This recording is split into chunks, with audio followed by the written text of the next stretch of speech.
Hello दोस्तों, आपके आसपास या आपके घरों में कोई ना कोई ऐसा शख्स मिल ही जाएगा जो हाइपरटेंशन यानी हाई ब्लड प्रेशर का शिकार है।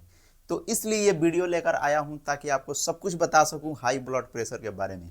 क्यों बढ़ता है ब्लड प्रेशर, इसको कंट्रोल कैसे करें, मेडिसिन कौन कौन सी लेते हैं, और लास्ट में इस वीडियो में मैं ये भी बताऊँगा कि जो डॉक्टर हमें मना करते हैं ब्लड प्रेशर के दौरान नमक खाने के लिए, तो क्यों मना करते हैं। दोस्तों, ये वीडियो शुरू करने से पहले मैं बता दूं कि ये वीडियो सिर्फ एजुकेशन पर्पस के लिए है, ना कि सेल्फ मेडिकेशन के लिए। मेडिक्स प्लस सेल्फ मेडिकेशन के लिए अलाउ नहीं करता। अगर आपको किसी भी ट्रीटमेंट की ज़रूरत है तो अपने डॉक्टर से संपर्क ज़रूर करें, लेकिन इस वीडियो में जो लाइफ स्टाइल बताऊँगा वो आप ज़रूर फॉलो कर सकते हैं। सबसे पहले हम जानेंगे कि ब्लड प्रेशर होता क्या है। ब्लड प्रेशर वो फोर्स है जो आपके हार्ट के पंप करने से आपके खून को आपके बॉडी के आर्टरीज यानी कि आपके नसों में डालता है। इसको हम दो नंबरों में मेजर करते हैं, सिस्टोलिक प्रेशर और डायस्टोलिक प्रेशर। जब आपका हार्ट पंप करता है तब सिस्टोलिक प्रेशर क्रिएट होता है, और जब आपका हार्ट रिलैक्स होता है तब डायस्टोलिक प्रेशर क्रिएट होता है।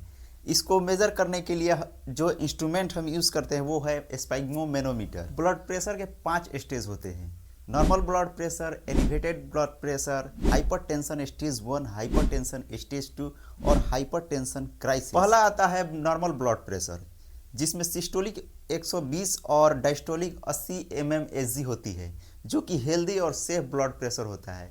दूसरा आता है एलिवेट ब्लड प्रेशर, जिसको हम प्री हाइपरटेंशन भी कहते हैं, जिसमें सिस्टोलिक 120 से 129 और डायस्टोलिक 80 mmHg होती है।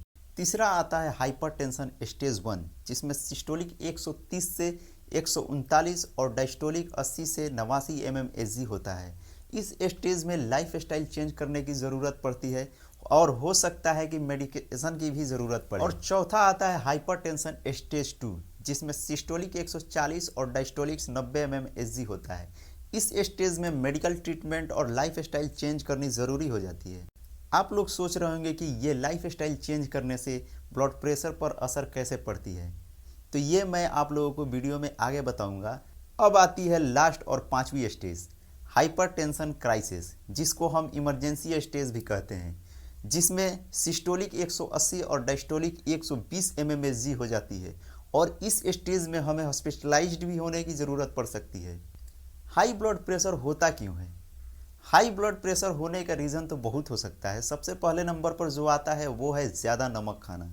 जैसे कि मैंने वीडियो के स्टार्टिंग में ही बताया था कि डॉक्टर हमें ज़्यादा नमक खाने से मना क्यों करते हैं, तो इसका रीज़न ये है कि जब हम ज़्यादा अमाउंट में नमक खाते हैं तो हमारे बॉडी में सोडियम बढ़ जाता है, क्योंकि नमक सोडियम और क्लोरीन से मिलकर बना रहता है, जिससे ब्लड वेसल कंस्ट्रिक्ट हो जाती है, यानी कि नसें सिकुड़ जाती है, जिसका कारण है कि ब्लड प्रेशर बढ़ जाता है। दूसरा रीज़न आता है ओबेसिटी यानी कि मोटापा। ओवरवेट होने के कारण हार्ट पर प्रेशर ज़्यादा बढ़ जाता है, जिसके कारण बीपी बढ़ने लगती है। तीसरा रीज़न आता है स्मोकिंग और अल्कोहल, जिसमें निकोटीन पाया जाता है, और निकोटीन ब्लड वेसल्स को टाइट कर देता है, जिससे ब्लड प्रेशर बढ़ जाता है। चौथा रीज़न आता है स्ट्रेस। जब हम स्ट्रेस में होते हैं तो हमारे बॉडी में कोर्टिसोल और एड्रेनालिन हार्मोन रिलीज होते हैं, जो कि बीपी टेम्पोरली बढ़ा सकता है। पांचवा रीज़न आता है जेनेटिक्स। अगर आपके फैमिली में किसी को भी बीपी की प्रॉब्लम रही है तो जीन की वजह से आपको भी बीपी हो सकती है। अब बात आती है हाई बीपी होने से क्या हो सकती है। हाई बीपी होने से किडनी फेल हो सकती है। हाई बीपी होने से हार्ट पर स्ट्रेस बढ़ता है, जिसके कारण हार्ट अटैक, हार्ट फेलियर और अदर प्रॉब्लम भी हो सकती है हार्ट के रिलेटेड। हाई बीपी से ब्रेन में ब्लड वेसल्स के पर प्रेशर पड़ती है, जो कि स्ट्रोक कॉज कर सकता है, जिसके कारण ब्रेन स्ट्रोक भी हो सकता है कि हाई बीपी को कंट्रोल कैसे करें। इसको हम 3 कैटेगरी में डिवाइड करते हैं, जिसमें पहला आता है लाइफ स्टाइल चेंज, दूसरा आता है डाइट और तीसरा आता है मेडिसिन।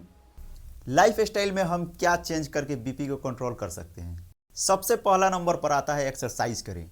डेली 30 से 40 मिनट वॉकिंग करें, यानी कि टहलें, योगा करें, अगर पॉसिबल हो तो साइकिलिंग भी करें। वज़न कम करें, अगर आपके बॉडी में ज़्यादा फैट है तो जल्द से जल्द कम करें। स्मोकिंग और अल्कोहल अवॉइड करें, क्योंकि एक बड़ी कारण हो सकती है ब्लड प्रेशर बढ़ाने की। स्ट्रेस कम करें, किसी भी बात का टेंशन नहीं लेने की कोशिश करें, और 6 से 7 घंटा डेली नींद पूरी करें। नमक का इस्तेमाल कम करें, रोज़ाना 5 ग्राम से कम ही नमक कंज्यूम करें। अब बात आती है डाइट की। फल और सब्जियां ज़्यादा खाएं, दिन भर में 7 से 8 गिलास पानी पिए, और प्रोटीन रिच फूड खाएं जिसमें प्रोटीन ज़्यादा हो।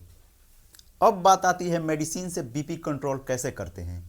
ये ऑप्शन लास्ट होती है अगर डाइट और लाइफस्टाइल चेंज करने पर भी बीपी कंट्रोल नहीं होती है। तो सबसे पहले जो मेडिसिन आती है वो होती है डायरेटिक्स, जिसको हम वाटर पिल भी कहते हैं, जिसका एग्जाम्पल है हाइड्रोक्लोरोथियाजाइड टैबलेट, जिसको हम 12.5 से 25 mg डेली ले सकते हैं अकॉर्डिंग टू पेशेंट कंडीशन। ये मेडिसिन बॉडी से एक्स्ट्रा साल्ट और फ्लूइड रिमूव करके हाई ब्लड प्रेशर को कंट्रोल करती है।